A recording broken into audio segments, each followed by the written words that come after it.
KPBS On Demand is supported by UC San Diego's Art Power, presenting cellist Joshua Roman, performing from his album Immunity, alongside music by J.S. Bach and more. Sunday, June 22nd at UC San Diego's Epstein Family Amphitheater. Reserve your tickets at artpower.ucsd.edu.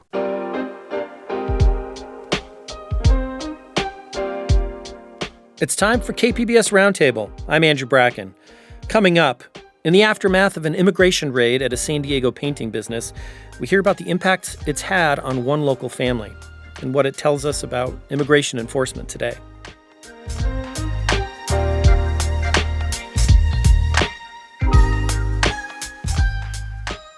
Jorge Lopez is back home after nearly a month in federal detention. He said there was a lot of depression in the facility. Every night he could hear men crying over the uncertainty of the situation. Plus, reporting from CalMatters leads to calls for an investigation into financial aid fraud coming from bot students. That's ahead on KPBS Roundtable.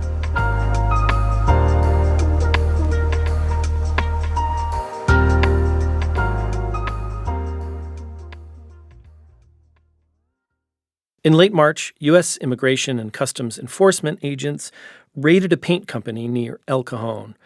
U.S. citizens were eventually allowed to leave, but 15 people who could not prove citizenship were transported to the Otay Mesa Detention Center. One of those was Jorge Lopez. And now, after a month in federal detention, he's now free and back with his family.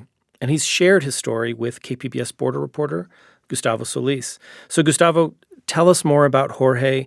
Who is he and what happened to him that day in March? Yeah, well, Jorge, he was born in Mexico. Came to the U.S. when he was 13 years old, graduated from Orange Glen High School up in North County, married his high school sweetheart, has 4 U.S. citizen children, big soccer fan and player. And as you said in the intro, he was one of the 15 men arrested in that immigration raid back in March. You begin your story, talking with his wife, Blanca Corona. What was it like for her after his arrest? Yeah, so I met Blanca the day of the raid, right outside the business. She went there, kind of same as me. She heard the news. She got a call from people, hey, something's happening, went over there. And she was one of several family members I talked to day of. And I remember how stoic she was. It was a pretty gnarly scene. A lot of people were visibly shaken, crying, angry, yelling. Blanca was mellow. And she told me straight up, like, yes, I may appear calm on the outside, but on the inside, I'm freaking out. But I need to be strong for my 4 children. And she has maintained that mindset throughout. The immediate impact of what happened, the financial situation of the family changed overnight, right? Obviously, she worked, but you lose half your income, a little bit more because Jorge was the primary earner. She has had to work double, triple shifts. She's been working nonstop on top of being the sole parent in the house of 4 young children, right? 2 of them play soccer. 1 of them is boxing. They're all in school. She has just been exhausted. So she talked a little bit about the emotional challenges that her children are facing. And here's a little bit of what she told me.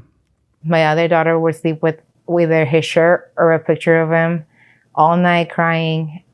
Another daughter, her birthday was coming up as part of the story, right? She was just obsessed with whether or not her dad was going to be there for her birthday. So imagine the mother not having an answer to that question. She also told me about her son, their youngest, regressed a little bit, right? He hadn't wet the bed in years, started wetting the bed again. So she was dealing with that kind of stuff. Yeah, I mean, that's real trauma for a family. And then, putting yourself in Blanca's shoes, you also have to be a mother to these young kids. So kids have to go to school. They have their lives too, right? Oh, totally. And I did think an important part of the story was to point out the fact that these are all Blanca and the 4 children, born here, U.S. citizens, directly impacted by deportation. I think folks outside San Diego or maybe who aren't familiar with the immigrant experience think that deportation is something that doesn't impact U.S. citizens. And this is a clear example of why that is wrong. Right. So Jorge spent, a month away from his family at this Otay Mesa Detention Center. What was his experience there? Yeah, he said it was the longest amount of time he's ever had away from his children. It was a little less than a month that he was in there. He said there was a lot of depression in the facility. Every night he could hear men crying over the uncertainty of the situation. He, like Blanca, I don't know if one got it from the other or they just have the same mindset, but he kept his head down and tried to stay busy, right? It's a detention center, technically not a jail, so it's a different facility. He was playing basketball every day. They have access to an Xbox. They could watch TV, play dominoes. He was doing whatever he could to stay busy and distracted and just focus on the deportation case that is pending. And was he able to speak with Blanca and his kids during that time? He was, yeah. They have an app inside the detention center. You can download an app and talk to the family. They have a little voice memo. Actually, one of the kids would see him. Now, they have green uniforms in the facility, and the kid, for some reason, asked him, like, "Oh, Dad, are you in Squid Games?" That's something Blanca thought was funny until she was like, "Oh, I hope the kid doesn't remember what happened to the people in Squid Games." Yeah. So it was just really challenging, unique experience for the family. So Jorge was there for about a month, as you said. Mm-hmm. Then an immigration judge on April 18th released Jorge on bond.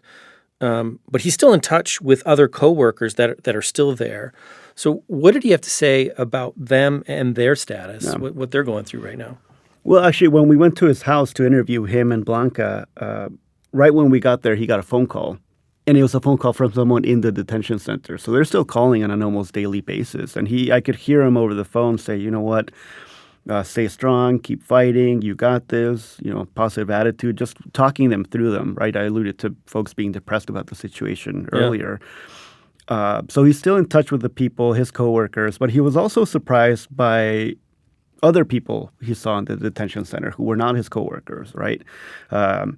You expect and you hear, detention center, unauthorized immigrants, there's allusions to a criminal aspect of it. And what he saw was, one guy was retired and in a wheelchair, several people there with no criminal records. Here's a little bit of what he had to say about what he noticed. You see like other different people from different cells, and then you start talking to people. Oh, yeah, I'm here for like I said, license, or like for a DUI that I had 20, 30 years ago. Right, and think about that to what we're hearing on national TV, either from Trump himself or Stephen Miller or Tom Homan, the border czar. They frame this as we're going after the worst of the worst, the public safety threats, the murderers, the violent people. And we're all doing this for the public safety of Americans. It's a stark contrast to what's actually happening in the ground. And if you look at federal data from Customs and Border Protection, only about 12% of the men in the facility are categorized as criminal. So a really departure from what you said, like the Trump administration has emphasized this public safety issue and going after the criminals, but it's really not in the data. Right. And that's not to say folks who don't have legal status commit horrible acts of violence. Like it does happen. I don't want to downplay that. And those people should be charged and prosecuted and deported. But that doesn't reflect the full scope and diversity and size and scale of this population. You mentioned this kind of, this shift in immigration enforcement we've seen over the last, I think it's the 100 days of the Trump administration now.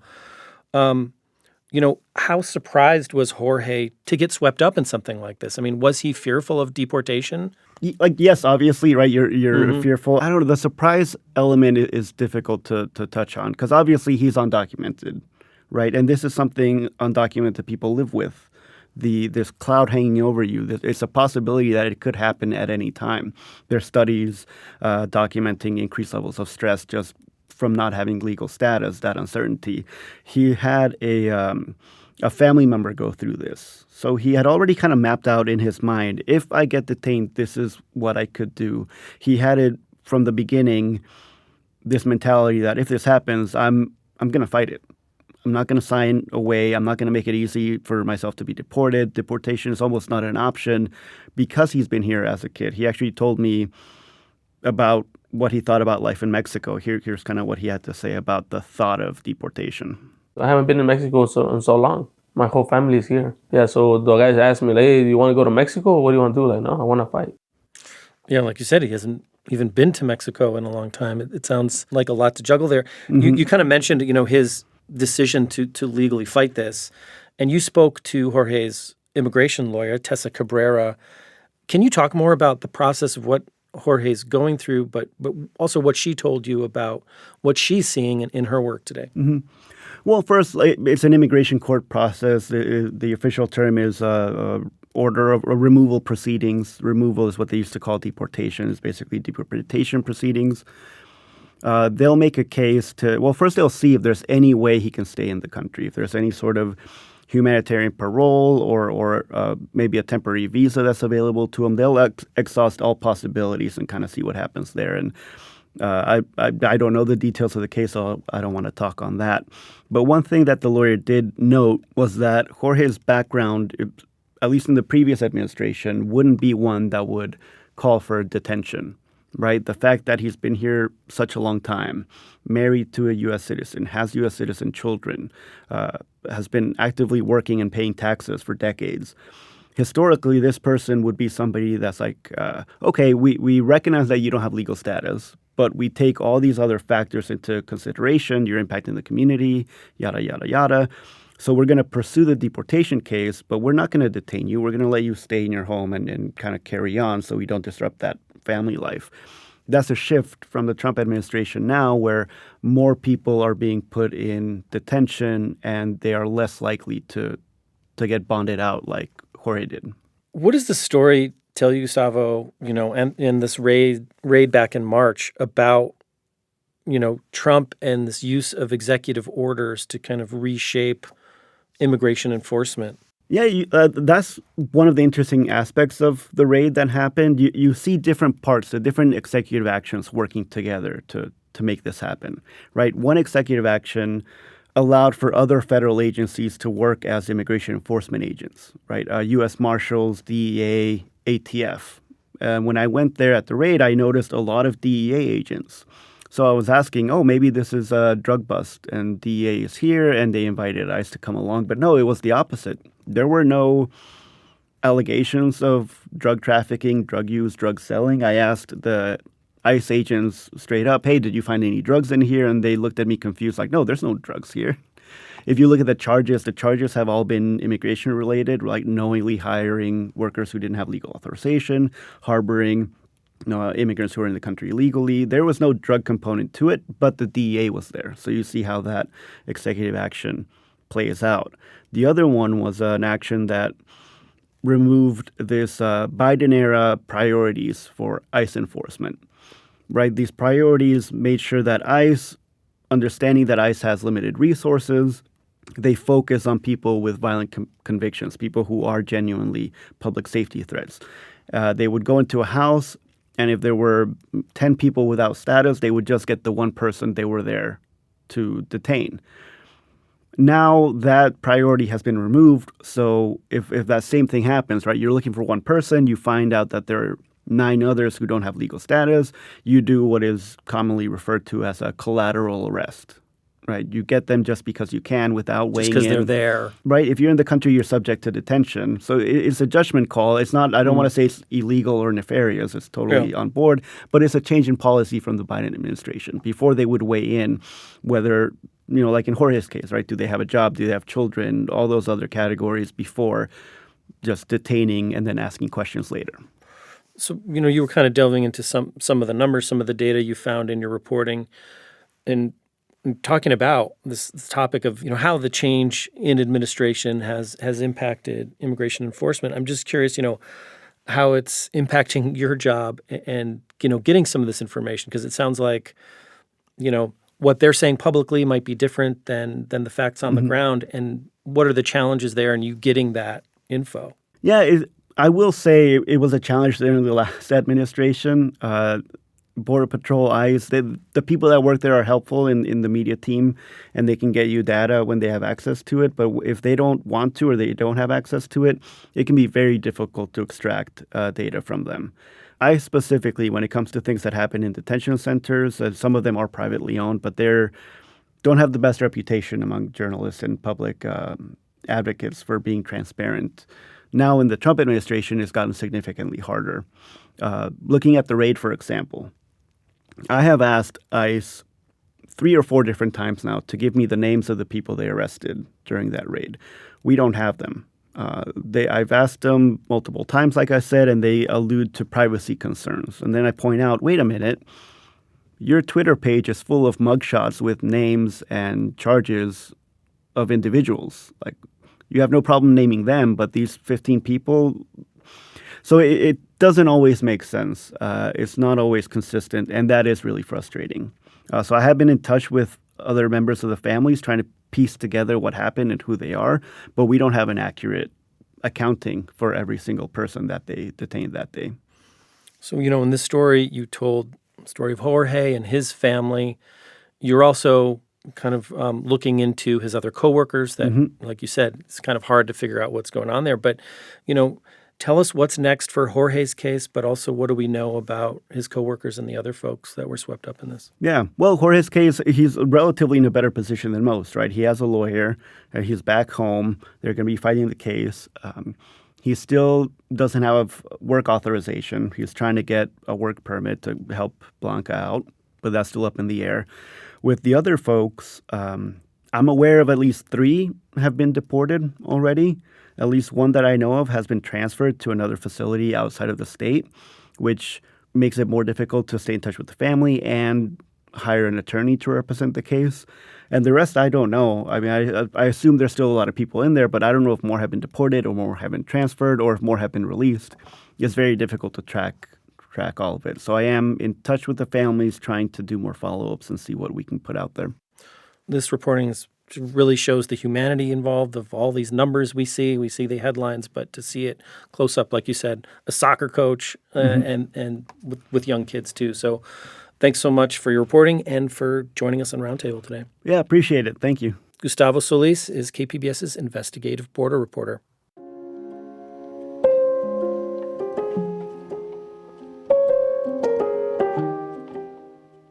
Coming up on Roundtable, we hear about some reporting on fraud involving bot students in community college classrooms and how they're now leading to a call for a federal investigation. Stay tuned. Roundtable's back after the break.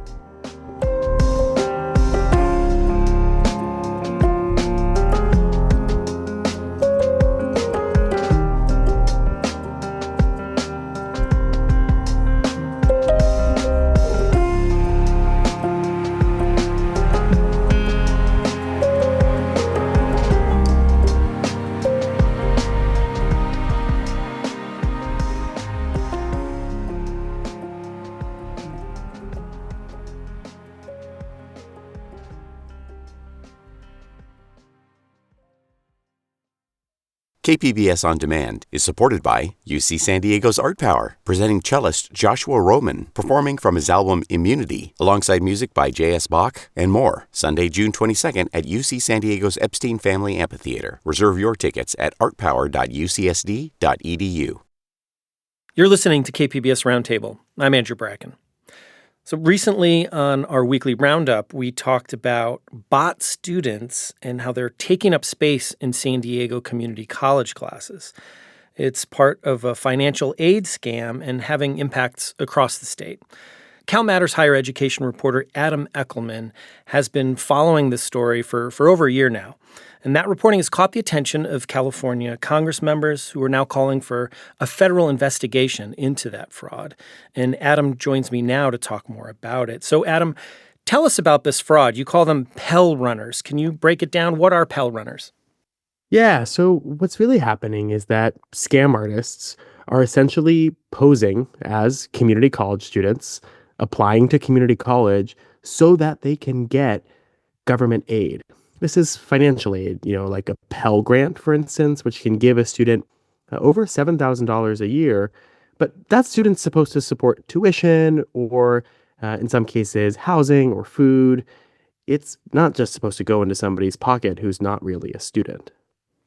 And so tell us about how this fraud got started. I mean, it goes back to COVID-19 and the move toward remote classrooms, right? It actually even goes further back than that.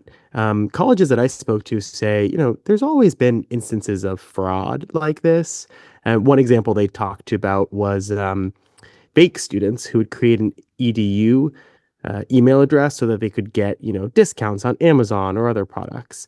But this problem got a lot worse during the COVID-19 pandemic when colleges went online. And all of a sudden, it was a lot harder to verify a student's real identity. In 2021, California's community college system said that around 20% of applicants to community college were suspected fraudulent. Then last year, I checked in with them again. It was 25%. And when I checked in just a few weeks ago, they said that now about a third of community college applicants are suspected fraudulent. And those are just the ones that they're catching. So what impact, is that having on the students then? And the teachers as well, because they have to deal with this fraud as it kind of infiltrates their classrooms as well. They're really frustrated. I mean, I've talked to students who say that bots are filling up classes that they need to graduate. And teachers are telling me that they are spending more time trying to suss out who is real, time that they say should be spent teaching. That's all, not to mention the fact that I found in the last 12 months alone, these scammers have stolen over $10 million in federal financial aid, as well as a few $1 million in state aid, too. Then I guess the question is, what are the fixes? You're saying this is a growing problem. What are colleges doing to address it, and why isn't it working? Because it's not stopping; it's increasing now. Yeah, well, the state has actually been working on this for years. So the state has put over $150 million towards increasing and improving its cybersecurity. But what college leaders say is, as they get better, as they hire tech companies and create other tools to stop this, the hackers are getting better at scamming the system. The other thing that's happening here is the federal government. They are also responsible for preventing and investigating fraud. And since the election of President Donald Trump and all of the cuts that have happened to the federal government, the department that investigates this fraud has seen cuts. They say that could hamper their ability to prevent and investigate fraud. So now there are these calls for investigation. It sounds like it's both at the state and federal levels now. And I want to talk a little bit about, because your reporting has been, cited in these calls for investigations. Can you talk more about what they want to look into at the federal level and also at the state level to fix this issue? As you can imagine, it becomes a partisan issue. So Republican representatives to Congress, and they have called for really an investigation into California, saying that the state hasn't addressed this issue properly, and calling on the state to do more. There's also a Democratic state lawmaker who has called for a state audit of this issue. They're not blaming California in the same way, but they do want to understand the scope of this problem and the extent to which the efforts to fix it have actually worked. One thing I just want to add here, when you're looking at the total scope of financial aid, this is, at least according to the reports, a drop in the bucket. It's less than 1% of the total aid that's gone to community college students in the last year. So it's a lot of money, but there are billions of dollars that go to students every year to help them with their higher education. Yeah, and I want to talk more about really the role of community colleges. This problem you're talking about, this fraud, is also sort of like points to one of the aims of community colleges is to increase access, right? We hear a lot about the student debt crisis today and how many formerly college students are in debt from going to college, and community colleges add this additional accessibility. Are there concerns that fraud like this might put that at risk, some of those opportunities to make it so accessible? It's kind of a catch-22. California's community college system is really an example across the country of accessibility. I mean, the state has spent lots of money, and lawmakers and college leaders have worked really hard to lower barriers to access. They've made applying to college really easy. For low-income students, community college is effectively free. And California is pretty unique in that respect. On the flip side, that also opens us up to these scammers who realize it's a little easier to apply to community college in California and scam the system than it might be in, say, other states. I want to talk a little bit about the role artificial intelligence is playing here. It's kind of infiltrating so many stories, but it does play a part in this fraud. I think you kind of allude to it in how it's adding to this growing problem of fraud. Can you talk about how AI is being used really to commit this fraud, but maybe also to combat it as well at this point? So back in 2021, what students and teachers were really seeing were kind of traditional bots. So the idea, or at least the theory, was that these scammers are using algorithms to create hundreds of fake student accounts, and then use an algorithm to apply to college. And it was pretty easy to figure out who these students were and the fact that they were fake. So often they would scrub addresses from Zillow and then plug that in as proof of their California residency. And it was pretty easy to compare that and say, oh, this address isn't real, or this student is living in an abandoned lot or something. This address isn't real. But over the past few years, faculty have been telling me it's starting to get harder to tell who is real and who is not. Often they'll say that these students that they suspect to be fake are using ChatGPT or other tools to submit assignments. I talked to one faculty member who, the first week of class, they were able to figure out that a number of students were bots. But there were a number of other students who submitted these really suspicious kind of written responses that didn't answer the prompt, but, were nonetheless following along. And now a lot of teachers suspect that students are using, or these scammers are using AI to kind of continue this masquerade.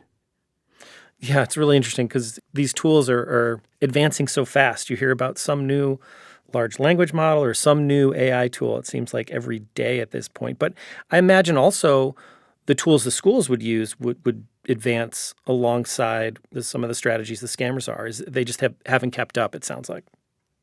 Yeah, there's a number of companies. One is called ID.me that's used by the DMV. There's another one called N2N. I mean, there's a number of tools that are, trying to prevent this. And the state has spent lots of money in some cases hiring these firms to, basically use the same AI or use other tools to combat them. These companies say that they are making a difference. But, as you can see from the numbers, it does appear to be getting worse. So you're reporting, as we said, you've done a number of stories at this point on this. It's gotten national attention and even got the attention of Elon Musk. Elon Musk retweeted someone's tweet that referred to your reporting. And I just wanted to ask, I'm not sure how I'd react if, someone told me, hey, Elon Musk retweeted your reporting. But how was your reaction to that? And what do you take from the reaction to your reporting and the attention it's garnering? I'm happy that people are reading it. And, it's my job to put information out there. I think it's important that we cover this issue. It is getting worse. And I'm hearing from students and from faculty who say this is really impacting their everyday lives. That's why I wrote about it. And of course, I'm also, deeply concerned about the use of taxpayer dollars to scammers, whether that is properly summed up in a tweet by Elon Musk or even properly reflected in some of the federal and state investigations. That's a whole other matter. But I am really happy that folks are engaging with this because it is a real issue and something that seems to be getting worse. I mean, how do you see this fitting into sort of the national debate around education right now? I think you mentioned some of the role of the U.S. Department of Education, but how do you see it playing into what's happening there at the national level on education? Well, the Republican congressmen who called for a federal investigation, they were really explicit that they see this kind of financial aid fraud at California's community colleges as an example of the kind of, waste and bloat in federal government that the Trump administration should be cutting. And as we know, this is a big priority of the Trump administration and the Department of Government Efficiency, or DOGE, that's led by Elon Musk. They're really trying to cut down on a lot of government activities that they claim are producing fraud. This is an example where we are seeing taxpayer dollars going to scammers. But as we've discussed, it's complicated. The state has also put a lot of money and time into this issue. And the federal government, the same one that DOJ is, really cutting down on, is partially responsible for preventing and investigating this fraud. I want to bring it back now, to the students who we've talked a little bit about, but, thinking about the impact on their education kind of first and foremost here.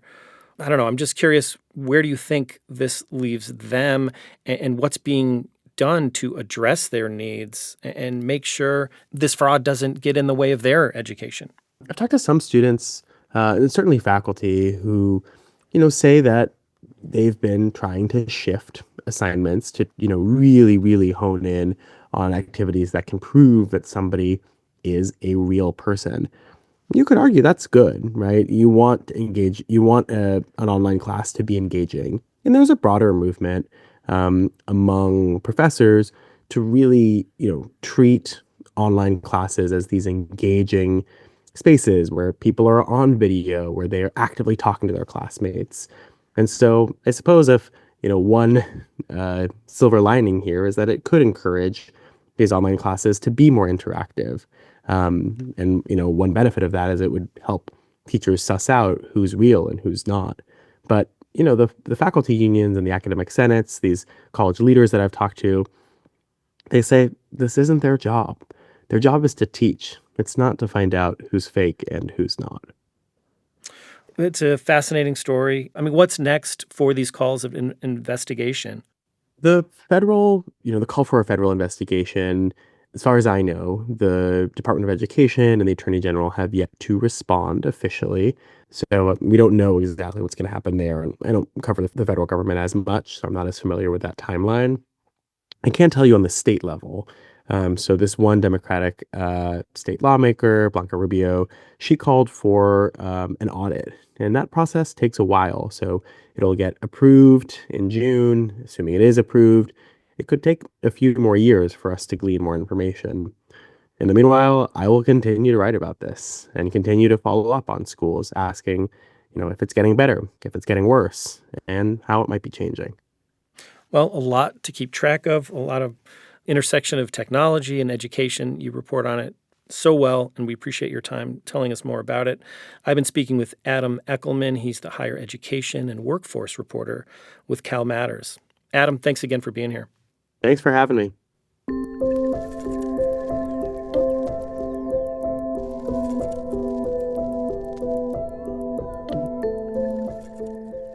Up next, we take a look at some other stories from the week, including the death of a former San Diego mayor beset by scandal. Stay tuned. The roundup is ahead.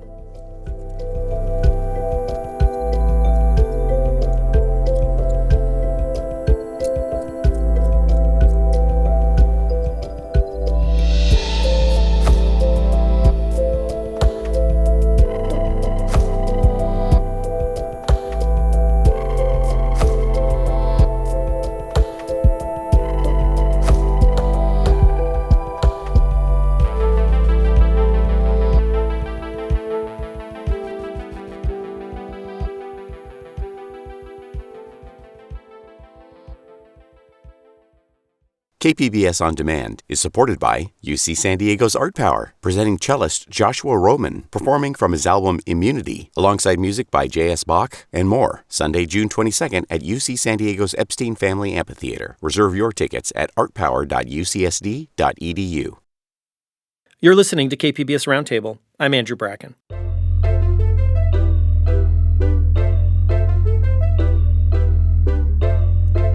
It's time now for our weekly roundup of some other stories we've been following from the week.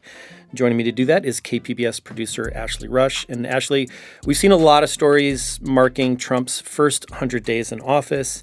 Yesterday, the president signed an executive order looking to end federal funding for public media. That includes NPR and PBS, which get a piece of their funding through the Corporation for Public Broadcasting. And this is something, we should know he's been talking about since he took office, part of his larger effort looking to cut back in federal spending. And obviously, KPBS is a member station here.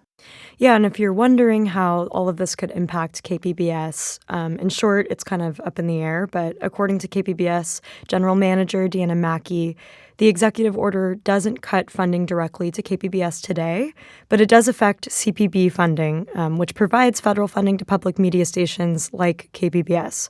So it's unclear yet how the directive will impact KPBS, but we do use some of that CPB funding for some of our programs. And if you want to know more about this story, it's obviously developing. You could check out more at npr.org. Yeah, so there's a lot more questions involved in that, too.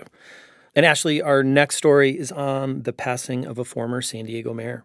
Yes, so former mayor of San Diego, Bob Filner, died on April 20th. He was 82. He was a California Democrat who served 10 terms in Congress and then won election in 2012 as mayor of San Diego. And he was actually the first elected Democrat in 20 years to be mayor of San Diego.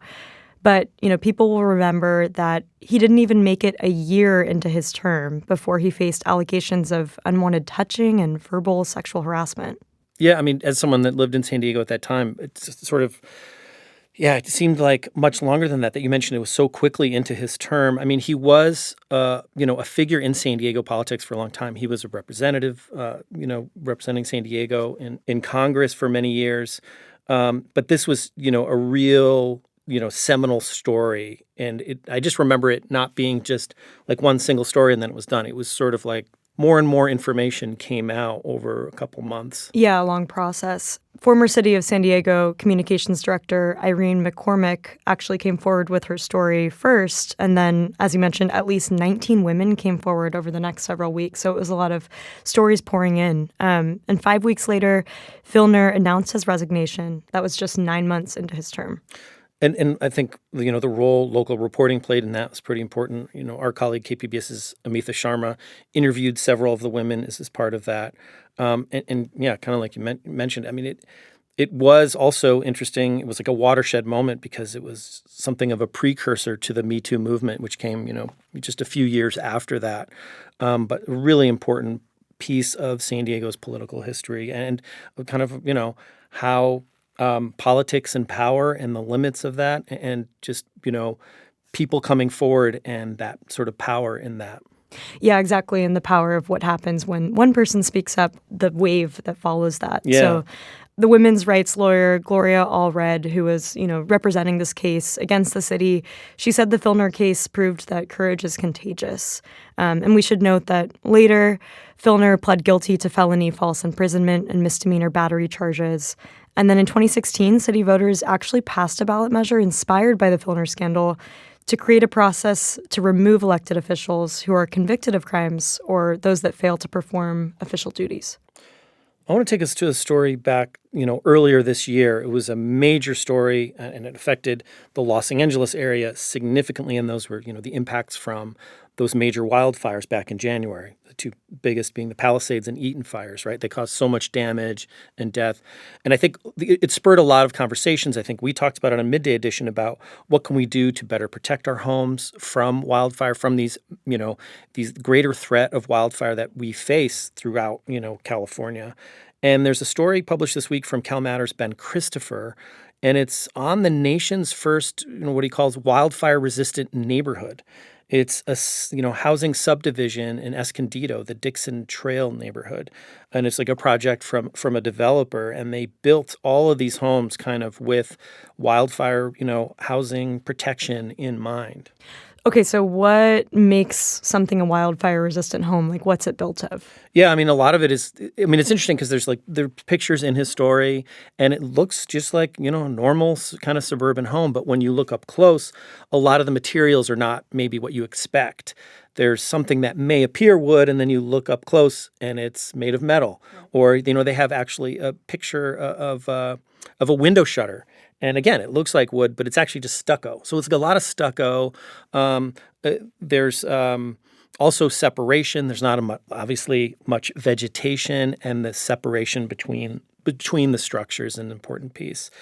There's obviously challenges with that. Only half of the, I think it's like 60-some homes for this project have been built. So, there are challenges, and you have to kind of come up with new solutions. But it is interesting to see just some way to kind of address what we saw from those fires earlier this year. Right, and one thing we saw with the fires was that so many of the homes just quickly engulfed because, they're all so close together and built with these older materials. And the embers getting through, and that was like another piece, is a lot of it's, grading the vents. Like that's an important part of what they mention in these homes. One part of Ben's piece that he talks about is there's like a larger challenge in how you retrofit homes rather than like build from the get-go. Right. And that can be very expensive. And it's a challenge. But a lot of, there are things we can do to at least, mitigate sort of like some of these embers getting into the homes. I think like eliminating the open eaves is something that they talked about. What are open eaves? It's just like holes between like the roof and the house. So these ways where like embers can get in there, can get inside the home and then burn the material that's in the home, right? And then, of course, having these like buffer zones between the house and vegetation. Ben Christopher's piece gets into a lot of it, and also the home insurance part of it, which is like really important and is like going to be a challenge for all of us in California. And so our next story is from KPBS education reporter Katie Anastas, and it's on a study from nonprofit United Ways of California on the cost of living in California. Yeah, so by that real cost of living, that means things besides the cost of food. It's factors like housing and childcare and healthcare. And the most recent census data show a family of 4 with 2 adults, 1 preschooler, and 1 school-aged child would need at least $116,000 in income to cover all of those costs right here in San Diego County. And that, that sounds like a lot, but as people, we both live in San Diego, it kind of, doesn't, honestly. Right. I mean, they go on to say that roughly, a third of households don't get enough basic needs involving all these costs.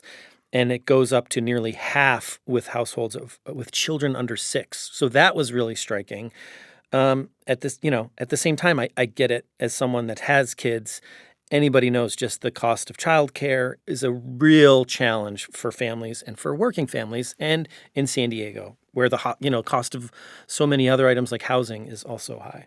Yeah, so in this report, United Ways recommends policymakers do a couple things to address this. That's expanding affordable childcare, of course, expanding public benefits, and even tax credits for families with young children. So hopefully, fingers crossed, all of those things will happen. I mean, I still remember the day like my kids finished at preschool and we didn't have to pay for preschool costs. Mm-hmm. I mean, it's a big deal. Yeah. It's a big part of your budget. Also this week, Katie Anastas reported that federal funding cuts are impacting 2 area school districts. That's La Mesa, Spring Valley, and Lemon Grove. And those reduced funds are going to affect mental health care workers and the mental health needs of students. So on Tuesday, those districts were notified with letters from the U.S. Department of Education that those grants will be terminated 2 years early. Yeah, and it sounded like in Katie's reporting there, it was very sudden, and the local districts were trying to figure out how to react to it. As we know, coming out of the pandemic, like the mental health of children was a major issue, and the federal government did invest in kind of increasing some of those needs that we saw there. So it'll be interesting to see where that goes, but more important reporting from Katie this week. Yeah. Okay, so I kind of want to end here on a lighter note. I saw this. This was in Axios San Diego. It's from Andy Keats. And it's a piece about a music festival happening here in San Diego in the South Park neighborhood.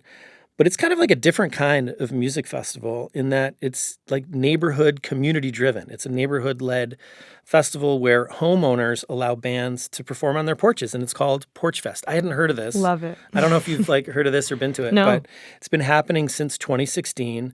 And the idea is like they do it without permits. Permitting can be expensive. I guess it's like a nationwide movement, so other cities have tried this. But, just local folks offer up their porches and people come grab a lawn chair. And, his piece, it talks about like how there's just all kinds of bands. Like there's like kid bands, there's bands with senior citizens, and it just sounds really fun and a nice model. And it's happening this Sunday in the afternoon in South Park around 29th and Calamia Streets, if you know where that is. Yeah, no, it definitely sounds like my kind of festival. I want to avoid any of the big Coachella hour-plus bathroom lines, that kind of situation. Paying hundreds of dollars for, a wristband might be some people's speed, but not necessarily mine. So this sounds really fun. It sounds like a really good, way to build community and just kind of have a chill, friendly vibe while you're listening to music. I think a porch is a very accessible, stripped-down way to kind of enjoy that music. I mean, would you offer up your house for it? Because No. there's a picture in this thing. I don't know if you saw it, but there's like a picture where it's like, a lot of people in the yard there, kind of. So I was just curious. Yeah, and I was just thinking as I was talking, like, wait, what bathroom are we using if, if right. it's Porch Fest? Yeah, Without a permit, because that's what you probably get, like porta potties and stuff if you have a thing. exactly. It is mentioned. You mentioned like the larger music festivals, and this is such an interesting like alternative model to it. But we are in this area. San Diego has like really Tons. well known, really good like music fest, Wonderfront, Cross. There's quite a few. You mentioned Coachella, not far away, but it is just like a cool like DIY model. I wonder if there's a limit to like going too big for Right. it. You know what I mean? Eventually it loses its appeal. Or like at some point, people aren't going to offer up their houses if it gets a little too crazy. Right. Well, guess we'll have to go check it out. Yeah. I've been speaking with KPBS producer Ashley Rush. Ashley, thanks. Thanks, Andrew.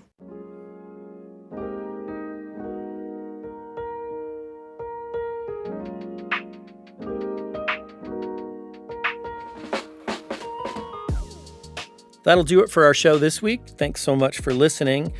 You can listen to the show anytime as a podcast. KPBS Roundtable airs on KPBS FM at noon on Fridays, again Sundays at 6 a.m. If you have any thoughts on today's show or ideas for a future one, you can always email us at roundtable@kpbs.org. You can also leave us a message at 619-452-0228. Roundtable's technical producer this week was Brandon Trufa. The show was produced by Ashley Rush. Brooke Ruth is Roundtable's senior producer. I'm Andrew Bracken. Thanks again for listening and have a great weekend.